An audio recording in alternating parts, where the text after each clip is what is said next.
course, gusto ko pong batiin ng isang magandang gabi ang mga nagse-celebrate ngayon dyan sa Salo-Salo Restaurant. Sa restaurant po ni Madam Bebelita po, meron po silang budol fight dyan ngayong gabi. Nag-start po actually kaninang I think 6 p.m. po yung assembly nila, at inimbitahan po tayo ng mga organizer ng First Philcom Sports dito sa Japan, but then medyo na-late po tayo natapos sa trabaho and may radyo po tayo ngayon, kaya enjoy na lang po kayong lahat dyan. Ayan, nag-i-enjoy po sila ngayon sa pamumuna po ng ating well-off Ma'am Let Rakisa, and of course ang ating labat si Ma'am Luz Talento po. Ayan, yan, at sa lahat ng nandyan, enjoy po, and yes, sa mga nag-birthday at magbe-birthday ngayong month ng June, and po, give love on Christmas po, napakaswerte sila, happy birthday po sa inyong lahat na po. Ayan, gusto ko rin pong magpasalamat sa organizer ng first baking and pastry last Sunday po, na inorganize po ng Polo with labat Ma'am Luz Talento at well off Ma'am Let Rakisa. Ayan po, nagkaroon kami ng seminar, and of course actual baking last Sunday po. I think nasa 30 po kami, or more than po, nag-enjoy po lahat. Nag-start po ang orientation ng mga bandang alas 3, and then nag-start po ang cooking ng 6 o'clock hanggang 9, at alam ba ninyo kung ano ang pinaka-exciting doon? Yung lahat ng binik namin, kinain namin with coffee pa yan, with matching coffee. Saan ka pa, diba? Natuto ka na ng free. Ayan, marami kaming natutuhan doon. Nabusog ka pa. Ayan po. Thank you so much po, and looking forward sa mga susunod pang mga seminars na ino-organize ninyo, which na napakaganda sa mga kagaya namin dito, na hindi lang po kami natututo, na dadagdagan pa po yung aming kahalaman, lalo na po sa iba't ibang bagay kagaya nitong pagbibake po.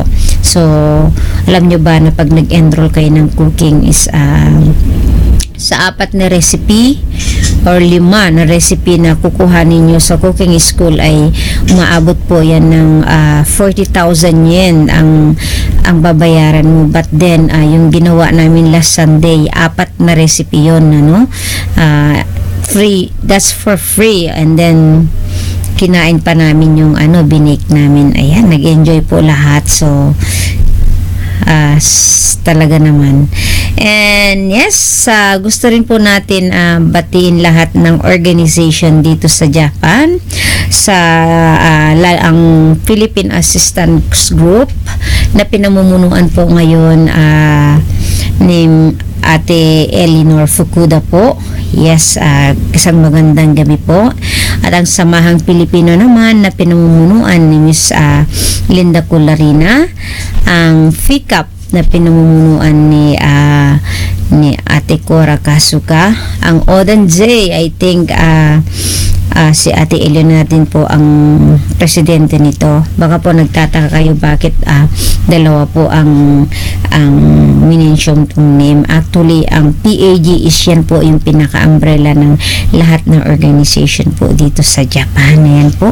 At ang FIA, and of course ang grupo po ng Bicol noon dito sa Japan na pinamumunuan din po ni Kuya Rico, ang ating admin, at ang kanyang kasama ay si Ate Puring Ando, na siya naman pong avid listener natin dito sa Pinoy FM Radio Tokyo.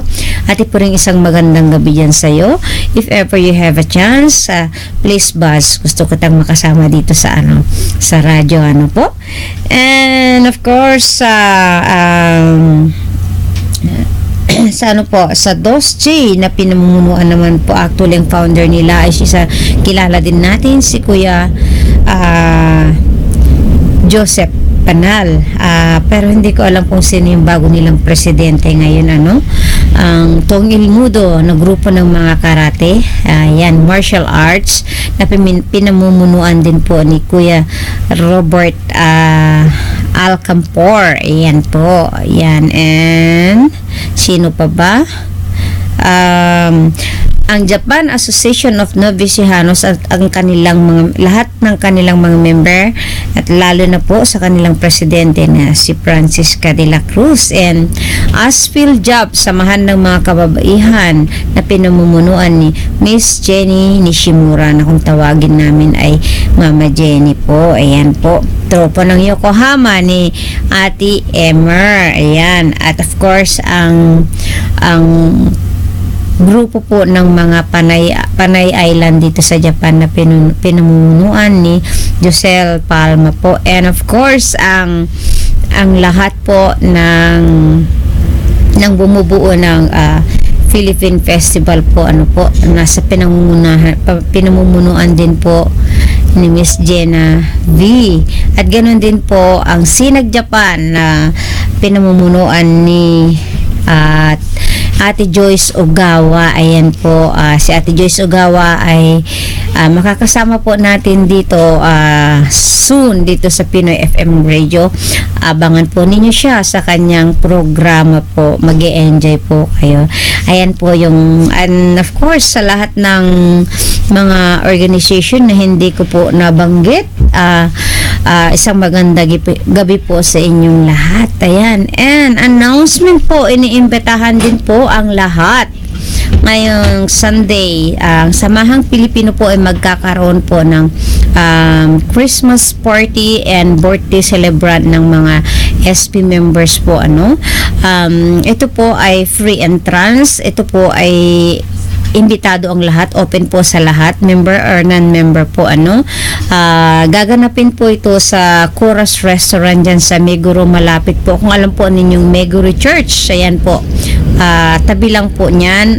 Mag-start po ng alas 3 ng hapon hanggang 1 to sawan na po yan. Ayan po, so sana po makijoin kayo at makisaya. Ayan, and of course sa mga gustong makijoin ng exchange gift para sa Christmas, meron po tayong exchange gift na worth 1,000 yen. Ayan po, napaka diba, napaka exciting, diba? Ayan, sunod-sunod ngayon, ngayong Kapaskuhan ang mga event, and I think one of our Philcom friend din, si Ate Mayang, ay kakaroon din po siya ng birthday concert din po dito sa may Waradikans in Ebisu. Ayan, supportahan din po natin siya. Si Ate Mayang ay isa sa pinaka-active na Philcom leaders dito sa Japan. Siya po ang founder ng JANEF. JANEF means Japan Association. JANEF is Japan Association. Wait, JANEF. Medyo hindi ko po matandaan kung ano yung ibig sabihin nun, kaya pagpatawad po nyo. Ayan, mukhang ang dami-dami ko nang binabati, baka naboboard na po kayo. Okay, isang kanta ulit para sa inyong lahat, at mamaya lamang after this, habang nagpapatugtog po tayo, ay itry po nating katukin ang ating partner dyan sa Pilipinas, and hopefully siya ay ready na. So by the way, habang ako'y naghahanap ng kantang maganda para sa inyo, teka, okay na siguro yan. Sige, hayaan mo na dyan. Ayan, pakinggan naman natin ang isang kantang pinamagatang